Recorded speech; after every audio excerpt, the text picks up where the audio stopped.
जय जोहार। आदिवासी संघी YouTube channel में राव मन के स्वागत करते। इस समय में आरएसएस और बीजेपी और मोदी सरकार आदिवासी मन के जैसन बांटो और राज करो के नीति अपनाए के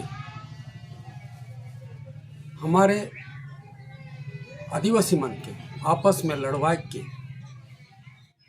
खत्म करे के प्लान शायद कर चुके और से लगे उमन इसन काम करते हैं और शायद आगे भी इसन काम करते रह जेकर से हमरे एक दूसरे में लड़ते रह और धीरे धीरे खत्म होते जाओ। ये लक्षण देखल जाते। इस समय में झारखंड में विशेष करके आदिवासी मन के आरएसएस बीजेपी डिलिस्टिंग के मुद्दा में उठाए के पूरा आदिवासी समाज के बाटा करे के काम करते। आरएसएस बीजेपी आदिवासी मन के कभी एकता होए नहीं देवे चाहते। ब्रिटिश मन जैसन बाटो और राज करो करके उन्नति अपनाए के पूरा देश के भारत के गुलाम बनाए रहे। वह लेके ब्राह्मण मन भी आरएसएस बीजेपी भी बाटो और राज करो के नीति अपनाए के पूरा देश के आदिवासी दलित और ओबीसी मन के गुलाम बनाए के प्लान करल देखे लागिल। आरएसएस बीजेपी हमरे आदिवासी मन के आदिवासी नी कह के बनवासी कहला। ये हमार आदिवासी मन के नीच जंगली बर्बर दस्यु राक्षस असुर शब्द के समान असंवैधानिक और अपमानजनक शब्द ही के मगर आरएसएस बीजेपी ब्राह्मण मन के हमरे के इतना नीच सोचे ना सेकर प्रमाण मिला और आरएसएस बीजेपी के हमारे आदिवासी मन भी प्रति भी बहुत घिनौना सोच उमन कर में आए। आरएसएस बीजेपी के असली मकसद ही के हमरे के गुलाम बना के आदिवासी नाम के मिटाए देवे के और ई काम करे लगे हमार अपन आदिवासी मन के चुन चुन के बनवासी सुरक्षा समिति में मिलाए लेवत हैं, भर्ती करत हैं और उमन के हमरे अपन आदिवासी मन के विरोध में काम करवाए के लिए लगल जाए। झारखंड के आदिवासी सामाजिक नेता ग्लैडसन डुंगलू बीजेपी के आदिवासी विरोधी काम के ईसन शब्द में कहा। माने व्यक्तित्व से हम लोग आज बातचीत करेंगे। आपको हमें मिलाता हूँ। चलिए हम उन्हीं से मिलते हैं और उन्हीं से जानते हैं। सर सबसे पहले आपको जोहार। जोहार जोहार। एक बार अपना परिचय बता दीजिएगा सर। मेरा नाम ग्लैडसन डुंगडू है। मैं एक्टिविस्ट और लेखक के रूप में जाना जाता हूँ। अभी पूरा आदिवासी बहुल क्षेत्र में खासकर डिलिस्टिंग है, संविधान बचाना है, लोकतंत्र बचाना है, इसको एक बड़ा मुहिम छेड़े हुए हैं। तो यहाँ सिमडेगा के अल्बर्ट एक्का स्टेडियम में आज संविधान बचाओ अभियान को लेकर के श्री ग्लैडसन डुंगडू आए हुए हैं और हम जानते हैं कि ये काफ़ी चर्चित व्यक्ति हैं जो समाज के लिए काफ़ी अरसे से लड़ाई लड़ रहे हैं और लोगों को जागरूक कर रहे हैं। तो सर आज के इस संविधान बचाओ अभियान में जो भी बातें होने वाली हैं या हुई हैं, तो मैं एक बात स्पष्ट रूप से पूछना चाहता हूं कि जो डिलिस्टिंग का जो मुद्दा है वो कहां से आया है और कैसा ये क्या संभव है? देखिए, ये जो संविधान बचाओ आज का सभा जो भी है वो डिलिस्टिंग उस तरह से उसमें लिंक है। लिंक इसलिए है कि आज जो देश में जो फांसीवादी ताकतें हैं जो पूरी संविधान को जो है कि ख़त्म कर देना चाहते हैं और वो अपना संविधान लेके आना चाहते हैं और एक तरफ आदिवासियों का आपस में डिलिस्टिंग के नाम से लड़ा रहे हैं।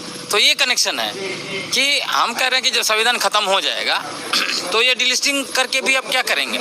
तो जो आपने जो सवाल पूछा ये आया कहाँ से? जी जी। देखिए आरएसएस जो है, इनको पता है इनकी पूरी राजनीति धर्म के आधार पर ही है, सांप्रदायिकता के आधार पर ही है। तो जिस तरह से पूरे देश में हिंदू मुस्लिम करते हैं, तो इनको पता चल गया है कि हिंदू मुस्लिम का विवाद से आदिवासी इलाके में उसका कोई पोलराइजेशन नहीं होता है, उससे वोट नहीं मिलता है। आदिवासी इलाके से अगर वोट लेना है तो आदिवासियों को धर्म के नाम से ही बांटना होगा। तो पहले ये लोग धर्मांतरण करते थे कि धर्मांतरण हो रहा है, उसी को हवा बना के पिछले 20-25 साल उन्होंने शासन किया। अभी हम लोगों ने धर्मांतरण का गुब्बारा को फोड़ दिया कि लोगों को सच्चाई बताया कि 1951 में पूरे देश में 2.3% ईसाई थे, अभी भी 2.3 ही है। तो इतना ज़्यादा धर्मांतरण कर रहे हैं, सबसे ज़्यादा ईसाई शिक्षण संस्थान है, वहाँ हिंदू और मुस्लिम पढ़ते हैं। तो इतना धर्मांतरण होता है तो वो लोग कहाँ चले गए, जनसंख्या क्यों नहीं बढ़ रही है? तो ये फुस हो गया। तब इनको लगा अब ये नहीं चलेगा। पिछले बार 2019 का चुनाव में उन्होंने कोशिश किया धर्मांतरण, लेकिन झारखंड में पूरी तरह से ख़त्म हो गए। तब इनको लगा अब नया कुछ करना पड़ेगा। तो ये डिलिस्टिंग वही है, बस शब्द दूसरा है, मतलब अंग्रेजी शब्द है। देखिए ये लोग ऐसे लोग हैं कि अंग्रेजी से नफरत करते हैं लोगों को, कहते हैं कि अंग्रेजी भाषा विदेशी भाषा है, इसलिए आप लोग मत पढ़िए, हिंदी पढ़िए, संस्कृत पढ़िए। लेकिन इनके बाल बच्चे विदेशों में पढ़ते हैं, अंग्रेजी मीडियम स्कूल में पढ़ते हैं। उसी देखिए जब इसी तरह ज़रूरत पड़ा डिलिस्टिंग शब्द का, कोई हिंदी में अच्छा नहीं मिला तो इन्होंने डिलिस्टिंग शब्द को ही लाया, मजबूर हो गए। तो इसी से समझ सकते हैं ये लोग कौन लोग हैं। तो डिलिस्टिंग को जो लाया है वो आरएसएस और भाजपा वाले लाया है। इन्होंने एक जनजाति सुरक्षा मंच बना दिया है, वो एक तरह से आदिवासियों को इकट्ठा करके आदिवासियों को आगे करता है, वो सब कुछ अपने हाथ में है। तो वही लोग डिलिस्टिंग का पूरा जो है कि खेल रहा है। तो एक तरह से जैसे भारत का संविधान अनुच्छेद 25 में तो यह लिखा हुआ है कि व्यक्ति किसी भी धर्म को स्वतंत्र रूप से मान सकता है और उसका प्रचार भी कर सकता है। इसके बावजूद यहाँ पर धर्मांतरण का बिल लाया गया, तो क्या यह संभव है?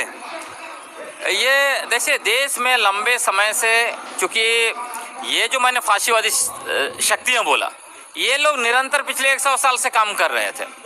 अगर कानूनन आप देखेंगे तो संविधान का अनुच्छेद 13(3) बहुत स्पष्ट बोलता है कि मौलिक अधिकार के खिलाफ सरकार कोई कानून नहीं बना सकता है। जो आपने अनुच्छेद 25 बोला, 26, ये मौलिक अधिकार का हिस्सा है। इस हिसाब से कानून नहीं बनाना चाहिए था, ये असंवैधानिक है। लेकिन इस देश में जो फांसीवादी ताकतें हैं वो संविधान को नहीं मानती हैं, वो जो है कि देश का झंडा को नहीं मानती है। आरएसएस आप देखिए 52 साल तक अपने हेडक्वार्टर नागपुर में तिरंगा झंडा नहीं फहराया। वो संविधान को नहीं मानते हैं, वो लोकतंत्र को नहीं मानते हैं, लोकतंत्र को सिर्फ एक सीढ़ी की तरह उपयोग करते हैं। तो इसीलिए ये लोग संविधान के खिलाफ काम करते हैं। अभी आप देखिए ना क्या हुआ, पिछला एक सप्ताह का देख लीजिए। हम लोग संविधान बचाओ क्यों बोल रहे हैं? बिहार और झारखंड, बिहार में नीतीश सरकार गिरती है, वो 4 घंटे में जो है कि फिर से उनको बना दिया जाता है। झारखंड में सरकार हेमंत सोरेन इस्तीफा देते हैं, उनको मजबूर किया जाता है। उसके बाद 43 विधायकों का समर्थन तुरंत उनके हाथ में, महामहिम गवर्नर के हाथ में दिया जाता है। उसके बावजूद वो 40 घंटे तक सरकार नहीं बनाते हैं। अखबार में न्यूज छपा है कि वो यहाँ पे राष्ट्रपति शासन लागू करने के लिए उन्होंने रिकमेंडेशन भेज दिया था। जब यहाँ पे बहुमत की सरकार ऑलरेडी है तो आप किस तरह से जो है कि आप सरकार गिराने का जो है कि राष्ट्रपति शासन लागू करने का आप सिफारिश कर सकते हैं? तो सब कुछ चीज़ें असंवैधानिक तरीके से हो रही है। इन्होंने संविधान को ताक में रख दिया। प्रधानमंत्री को आप देख ही रहे हैं, जो धर्मनिरपेक्ष देश है जिसका प्रधानमंत्री मंदिर मंदिर मंदिर मंदिर कर रहा है, और विपक्षी एकजुटता को कहता है। ये लोग सनातन धर्म को खत्म करने के लिए जो एकजुट हुए हैं। तो जिस देश का प्रधानमंत्री मंदिर मंदिर मंदिर मंदिर जाएगा, उस देश में लोकतंत्र, धर्मनिरपेक्षता और जो है कि संविधान की क्या हालत होगी, क्या स्थिति है, आप समझ सकते हैं। जी। तो एक तरह से ये हम कह सकते हैं कि आदिवासी डिलिस्टेड नहीं हो सकते हैं, लेकिन यह एक मुद्दा है, चुनावी मुद्दा, ताकि लोगों को भटकाया जाए। देखिए डिलिस्टेड नहीं हो सकते। आपको बता रहे हैं, जैसे ये लोग क्या कह रहे हैं, ये लोग कह रहे हैं कि 341 में जो व्यवस्था अनुसूचित जाति के लिए है वही व्यवस्था 342 में होना चाहिए। लेकिन ये लोग भूल जाते हैं, पहली बात तो ये कि अनुसूचित जाति के लोग हिंदू धर्म का हिस्सा है, वो लोग जो है कि हिंदू धर्म का इससे निकला हुआ बौद्ध और जैन धर्म का हिस्सा है, मतलब वर्ण और जाति व्यवस्था में आते हैं। आदिवासी उस व्यवस्था में नहीं आता है। अगर उस व्यवस्था में आता तो 1925 में जो उनके लिए व्यवस्था किया गया वही हो जाता, लेकिन उन्होंने क्यों नहीं किया? क्या 1950 में विद्वान लोग नहीं थे इस देश में? जो आज जनजातीय सुरक्षा मंच के लोग बोल रहे हैं, बीजेपी के लोग बोल रहे हैं, वही बहुत बड़े विद्वान हैं। आप सवाल यह है, मान लीजिए डीलिस्टिंग होगा तो किस आधार पर होगा? मैं बोलता हूं आरएसएस ने डीलिस्टिंग का कुल्हाड़ी जो है आदिवासियों के हाथ में थमा दिया। आदिवासी लोग चर्चा नहीं करते, सोचते नहीं, चिंतन नहीं करते, इसलिए डीलिस्टिंग कर रहे हैं। यदि डीलिस्टिंग हो जाए इस देश में ना, तो आपको मैं बताता हूँ शहर में रहने वाले सारे आदिवासी डीलिस्टिंग हो जाएंगे, चाहे वो सरना को मानते हैं, चाहे वो हिंदू धर्म को मानते हैं, ईसाई धर्म को मानते हैं। क्यों? क्योंकि लिस्टिंग का आधार संविधान में तय नहीं है। लिस्टिंग का आधार 1965 में लोकुर कमेटी के तहत किया गया। देश में लिस्टिंग होगा तो लोकुर कमेटी के तहत होगा, वो धर्म के तहत नहीं हो सकता है। इस देश में लिस्टिंग का आधार धर्म नहीं है तो डीलिस्टिंग का भी आधार धर्म नहीं होगा। दूसरी बात, अगर मान लीजिए आरएसएस के जैसे हम समझे कि लिस्टिंग का आधार धर्म हो जाए तो क्या होगा? देश में 89% आदिवासी हिंदू धर्म को मानता है, 5.5% आदिवासी ईसाई धर्म को मानता है, 4% आदिवासी बच गया जो सरना धर्म को मानता है, बाकी इस्लाम और बौद्ध जैन धर्म को मानता है। तो डीलिस्टिंग धर्म के आधार पर हो जाएगा तो क्या होगा? देश में आदिवासियों की जनसंख्या 0.5% बच जाएगा। तब क्या होगा? आपका लोकसभा 47 में से घट के 2 बच जाएगा, विधानसभा 523 में से 22 के 23 हो जाएगा, नौकरियां जो कि खत्म हो जाएंगी, वो सब कहाँ किसको मिलेगा? जो स्वर्ण लोग डीलिस्टिंग के नाम से हम लोग को लड़ा रहे हैं, वो सब कुछ उनका हो जाएगा। और अभी आपको पता है यूजीसी ने जारी कर रहा है, अभी कानून नियम बनाना है कि आप आरक्षित सीट में अगर कैंडिडेट नहीं मिला तो तुरंत उसको गैर आरक्षित को ले लेना है। तो क्या करेंगे? जो हमारा आदिवासी को जबरदस्ती फेल करेंगे और दूसरों को देंगे। ये सारे षड्यंत्र हो रहे हैं। इसलिए मैं बोलता हूँ आदिवासियों को इतना तो दिमाग होना चाहिए, जो सवर्ण लोग आपको आरक्षण का विरोध करता है, आपके आरक्षण का, वो आपको आपस में आरक्षण के नाम से लड़ा रहा है। जो सवर्ण लोग आपको जल जंगल जमीन को पूंजीपतियों को सौंप रहा है, अभी देखिए छत्तीसगढ़ में इन्होंने भर भर के बीजेपी को वोट दिया, मुख्यमंत्री बना दिया। क्या हो रहा है उसके बाद? 1,75,000 स्क्वायर वर्ग किलोमीटर जंगल को अडानी कंपनी को दे दी। आप रो रहे हैं वहाँ पे हमारे जो खासकर गोंड आदिवासी जो सारे के सारे बीजेपी के वोटर हैं जी।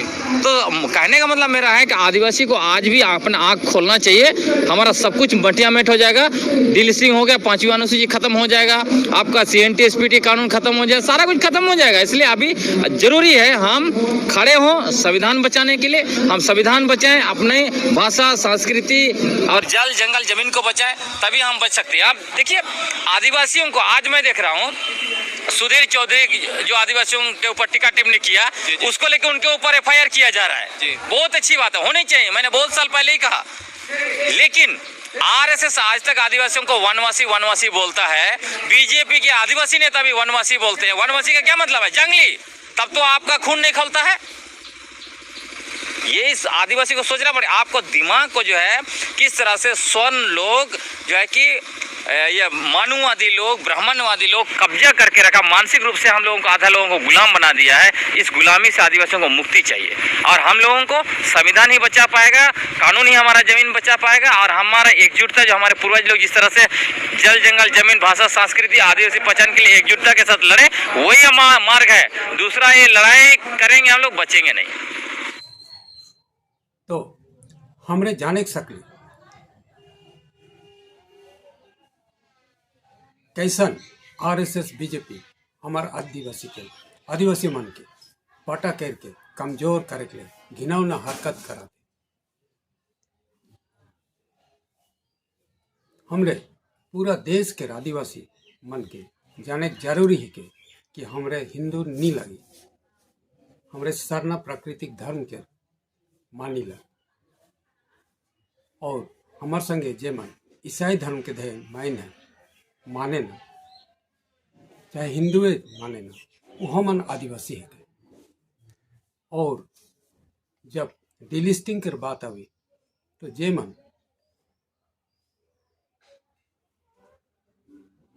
शहर मन में रहे लो, बड़का बड़का नौकरी कराते हैं, से मन के लिस्टिंग हो सकेला, चाहे वो हिंदू हो, क्रिश्चियन हो, चाहे सरना हो। हर कोई के हो। हमरे के आरएसएस बीजेपी के कोनो बात के विश्वास करत ना के। उमन हमरे के उन्नति नहीं चाहे। उमन हमरे के स्वतंत्र, शिक्षित और उन्नत होए कभी देखे के नहीं चाहे ना। सेले आरएसएस बीजेपी के छोड़ा इमन ब्राह्मण मान कर पार्टी है और सदा कर लगे उमन ब्राह्मण मान कर लगी ने काम कर रहे।